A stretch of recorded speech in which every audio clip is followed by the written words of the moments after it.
Hi friends, this is Angelica. Welcome back to my channel. Today I'm going to be playing with my watercolors, and I thought that it would be fun just to turn on my camera and let you watch how I paint die cuts.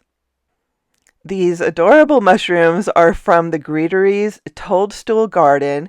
This is a die that came out, I think, 3 years ago, and this is never leaving my craft room. I think these mushrooms are so adorable. I am going to run them through my die cut machine. I'm die cutting Arch's cold press watercolor paper. This is a thicker paper, so I did run the die through the die cut machine several times. Now, when I'm watercoloring die cuts, I like to put them back into their negative. So I'm putting some painter's tape on the back of the panel that I just die cut. I'm going to put the pieces back in their spots, and then we're going to jump into painting. I am going to be painting from my Daniel Smith palette, and I'm just going to keep my paint choices pretty small. So for the top of the caps, I'm working with primary colors, and then on the stems and under the caps, I'll be using raw umber. This project is going to take a little while, so I'm not going to talk through everything. I am going to put on some music. But before I do, the colors that I'll be using on the tops of the caps are Hansa Yellow Light, Quinacridone Red, and Ultramarine Blue. I will drop my brush into a couple other pans just to brighten up an area, but those are the three main colors for the caps.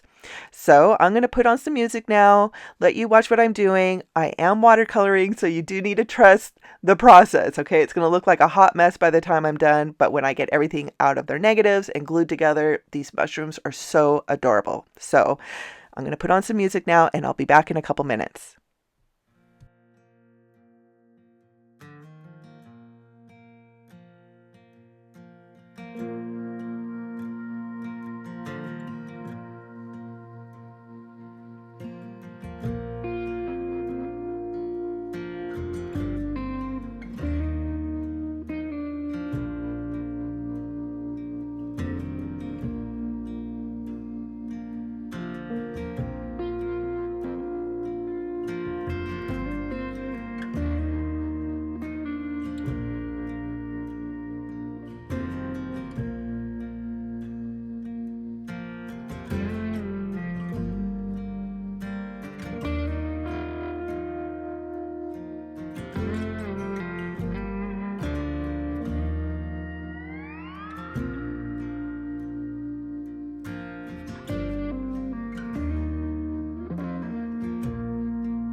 I have a few pieces to glue together for the stems, and then I am going to put the stems onto the mushrooms.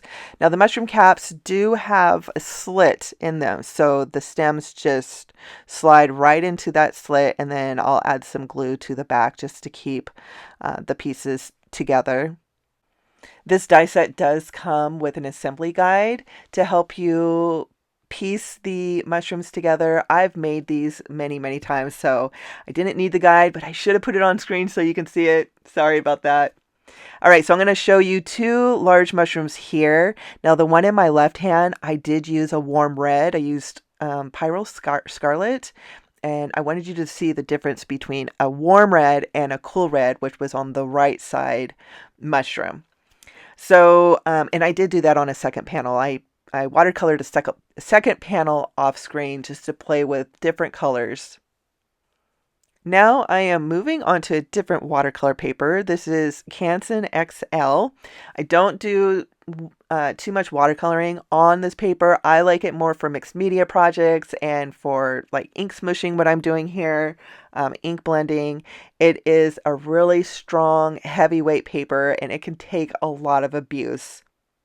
So what I'm doing right now is just making an ink smushed background. I'm using Marigold, dried Marigold Distress ink. I just put a couple swipes of that ink onto my craft mat, sprayed it, and I'm just pushing the panel into the ink and drying it so I can get several layers of this ink to lay on top of it, on top of itself, and it just makes a beautiful background. I had planned on bringing in a second color to ink smush with the dried marigold, but I love the way this ink just layered on top of itself, so I left it just to that color. Now we're going to move on to doing a little bit more die cutting. I'm going to be die cutting wood slice, hearts die, and large leaves fern die. I'm going to be die cutting some Canson watercolor paper with these dies. The wood slice heart die, the smallest heart that I'm using here is actually a texture plate. So I put that in the middle of the second heart, and that's going to put a wood grain into the paper. Now I'm going to work with the ferns for a little bit, and I'm going to do ink smushing. That's how I'm going to color these ferns. So I'm using several different distress ink colors to do the ink smushing. This is going to take a couple minutes, but I want you to see every layer that I put on the ferns, and I will be drying them between each layer.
Now I'm going to move on to ink blending the heart. I'm going to use several brown colors for the heart and for the center, for the smaller heart. So I'm starting with walnut stain. I will bring in scorched timber just to add a little bit more color to the edges of this heart. And for the center of the heart, I'm using antique linen and a little bit of scorched timber on the edges of that heart also.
Once I was done with the ink blending, I splattered the die cuts with some watered down brown ink, and now I'm going to glue the pieces together and then make an arrangement on the card panel and start assembling the card panel with thin foam squares and glue.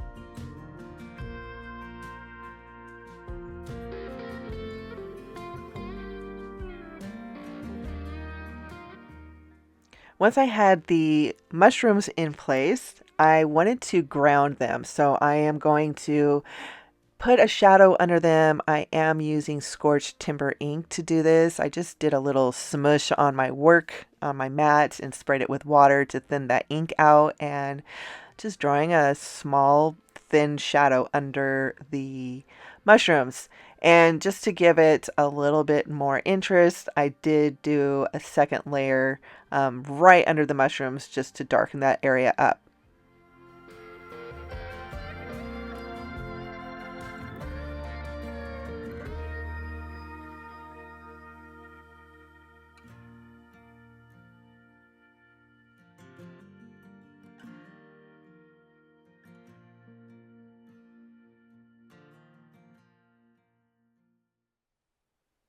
This card is almost finished. We just need to put a sentiment on it. So I'm going to use a sentiment from Sign Off Sentiments stamp set. I want to heat emboss it onto black cardstock. So I'm using Versamark embossing ink to stamp the sentiments onto black cardstock. And I'm using I decided to do two sentiments because I couldn't pick which one I wanted to use. So I thought I'll just make both of them, die cut them with the coordinating dies, and see which one I like better on the card front. This stamp set has several love sentiments to pick from. So the two that I did pick definitely had the word love to match the wood heart that is on the panel. So once I figured out which sentiment I wanted to use, just to give it a little bit of dimension, I glued a strip of black cardstock to the back of the sentiment. Instead of using thin foam squares, I just wanted the tiniest dimension to the sentiment. So to add that to the glue, or add that to the wood slides, I'm just going to use a small amount of glue, get it into place, and that is going to finish this card. I love how it turned out, and this is just such a great reminder to go through your stash, pull out products you haven't used for a while, and get reacquainted with them. I am so glad that I played with these mushrooms because I completely forgot how much I love them. If you're interested in the products that I used in this video, I will leave links down below in the description box. That is all that I have for today. I want to thank you so much for hanging out with me. I'll be back shortly with another video, so I will see you then. Take care, friends.